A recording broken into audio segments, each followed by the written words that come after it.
the chapter outline will be very much as we presented the material yesterday, with the recommendations repeating at the end of the chapter items that have come up in each of the sections. As they stand now, we've written in the context that we value doctoral education that results in graduates who are creative, innovative, and imaginative. We recommend, 1, that graduate students be admitted, trained, and rewarded for innovation and risk-taking. 2nd, that graduate programs develop procedures for doctoral students to learn about and from risk-taking early in their program.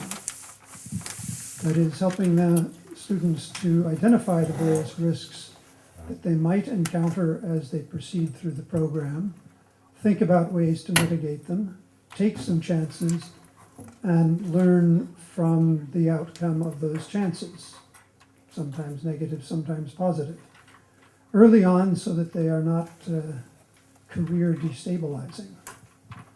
3, that universities develop programs to explicitly train doctoral supervisors in the recognition and management of risk for their students. This was one of the points that Sheila made. Even though she was no longer here in the afternoon, she left the point with us. Supervisors need to learn also, the supervisors and members of supervisory committees or advisory committees, about the kinds of risks that their students might be facing, what can be done to mitigate them, how to accomplish that, and how to help the students know about these things.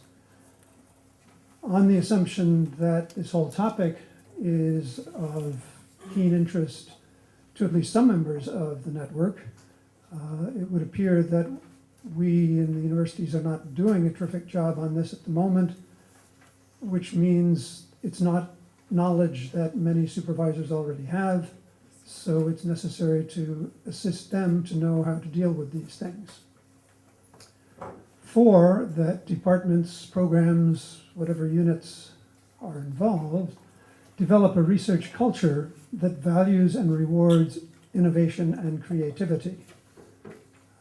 One of the policy areas that Louis' section is dealing with, and I'll give some examples on, are things like tenure, promotion, salary, merit decisions, which tend, so far as we're aware, to focus on papers published, research grants received, positive accomplishments, which in themselves may drive people to take fewer risks, because if you try and fail, then you may not get tenure, you may not get a salary increment.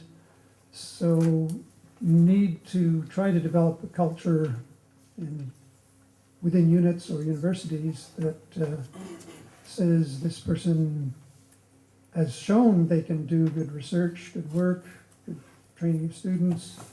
They took a big chance on this particular project and it didn't pan out, but that happens sometimes. We want to encourage that kind of risk-taking among faculty.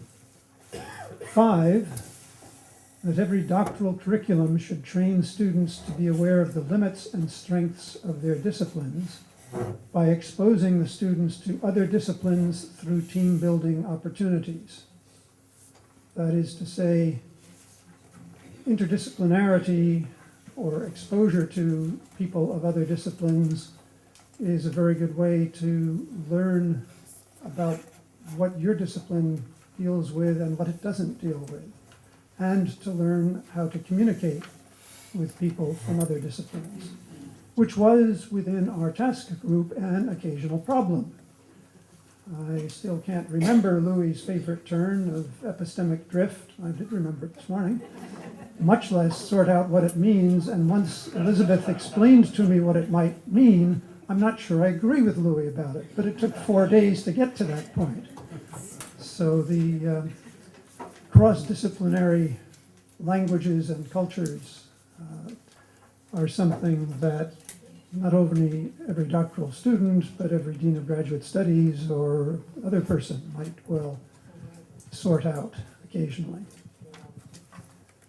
As I said, these recommendations will be made a little more tangible or concrete through the process of writing the chapters. But this is the nature of the things that we believe we will be coming up with at the end of the chapters and their interim status here. With regard to the recommendations for future research, if another member of the group wishes to say a few more comments about these, I will gladly pass over the microphone after listing them to you. I was busy typing up this kind of wording while the rest of them were busy trying to sort out the wording over here.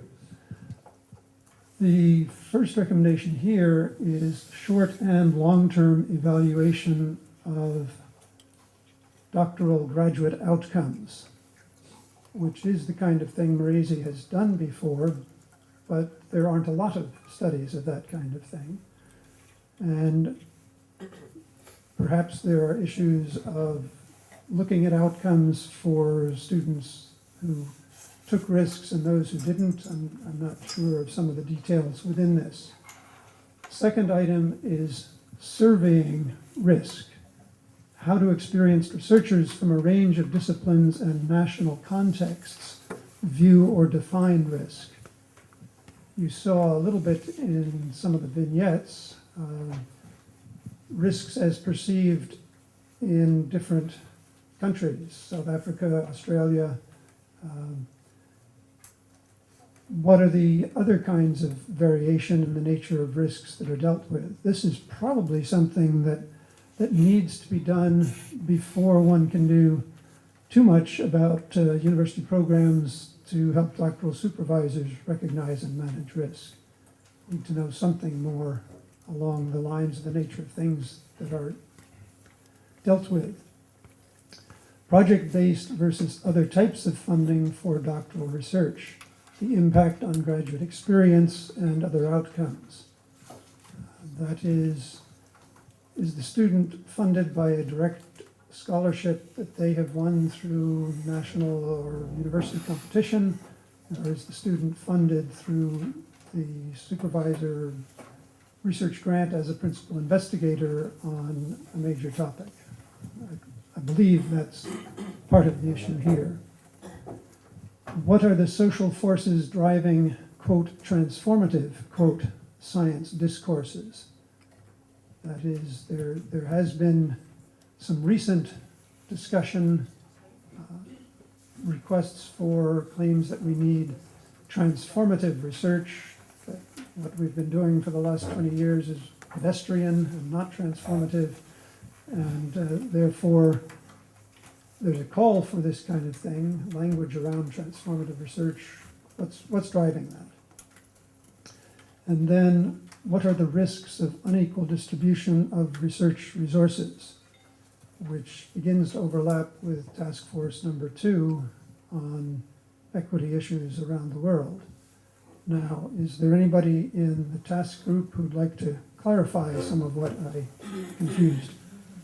No, you didn't confuse anything, but just the first one on the research, short and long-term evaluation of doctoral graduate outcomes. What we mean here is, as we introduce innovations to introduce the risk, as we bring in some new kind of things, to have ongoing sort of research on their effectiveness, so we can quickly see which are working very well and which are not working. That's what we mean by short-term evaluation. So we propose, hopefully when we finish the chapter, we'll have proposed some interventions. And so we'd ask people as they introduce these interventions to actually do research continuously on the impact. Thank you, Michael. I needed that. As I said, I wasn't paying attention to the discussion. Anybody else in the group? Elizabeth? Louis? Jessica? Catherine? No? We lost the early career researchers as we were beginning into this discussion, so they may have other ideas, but we may hear about those later this morning as well. I hope that the 20 minutes was not an obligation to fill, because I'm done.